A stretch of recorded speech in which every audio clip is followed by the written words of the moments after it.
kamchinjila mbari.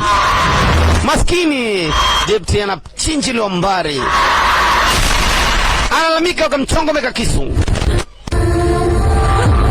Kajal Agalwar, inauma.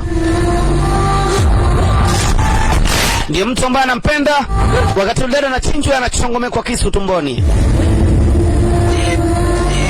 Anamuita naye anamuita maskini angarau, lakini wapi.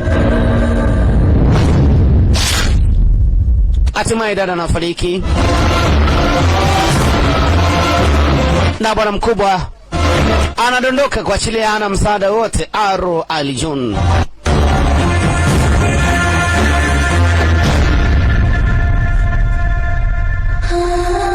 inaumiza kweli kweli.